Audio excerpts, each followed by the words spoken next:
Lunch ಆದ್ಮೇಲೆ ಆರ್ಯನು ತನ್ನ ಫ್ರೆಂಡ್ಸ್ಗೆ ಹೇಳ್ತಾನೆ, ನೀವು ಮುಂದೆ ಹೋಗಿ ನಾನು ಕೈ ತೊಳ್ಕೊಂಡು ಬರ್ತೀನಿ. ಆದ್ರೆ ಆರ್ಯನು ಯಾವತ್ತೂ ರಿಟರ್ನ್ ಬಂದಿಲ್ಲ. ಆರ್ಯನ್ ಒಂದು ಪೂರ್ ಫ್ಯಾಮಿಲಿಯಿಂದ, ಬಟ್ ಸ್ಟಡೀಸ್ ಅಲ್ಲಿ ಸೂಪರ್ ಫಾಸ್ಟ್. ಅವನು ಕೋಚಿಂಗ್ ಇಲ್ಲದೆ ಫಸ್ಟ್ ಅಟೆಂಪ್ಟ್ ಅಲ್ಲಿ ನೀಟ್ ಎಕ್ಸಾಮ್ದು 720 ಮಾರ್ಕ್ಸ್ ಅಲ್ಲಿ 700 ಮಾರ್ಕ್ಸ್ ತಗೊಂಡು ಪಾಸ್ ಆಗಿದ್ದಾನೆ. ಅದಕ್ಕೆ ಅವರಪ್ಪ ಲೋನ್ ತಕೊಂಡು BJ ಮೆಡಿಕಲ್ ಕಾಲೇಜ್ ಅಹಮದಾಬಾದ್ ಅಲ್ಲಿ ಅಡ್ಮಿಷನ್ ಮಾಡಿಸಿದ್ರು.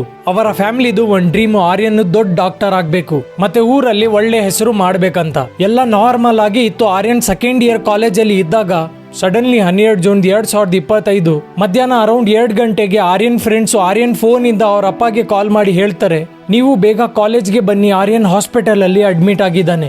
ಆದ್ರೆ ರೀಚ್ ಆಗಕ್ ಮುಂಚೆನೆ ಆರ್ಯನ್ದು ಆಲ್ರೆಡಿ ಡೆತ್ ಆಗಿತ್ತು.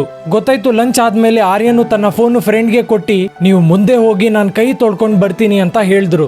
ಆದ್ರೆ ಅವರು ಹ್ಯಾಂಡ್ ವಾಶ್ ಮಾಡುವಾಗ Air India flight 171 BJ medical college mess ಮೇಲೆ ಕ್ರಾಶ್ ಆಯ್ತು. ಆ ಆಕ್ಸಿಡೆಂಟ್ ಅಲ್ಲಿ 260 ಜನ ಸತ್ರು. ಅದರಲ್ಲಿ ಒಂದು ಆರ್ಯನ್ ಕೂಡ ಇದ್ದ.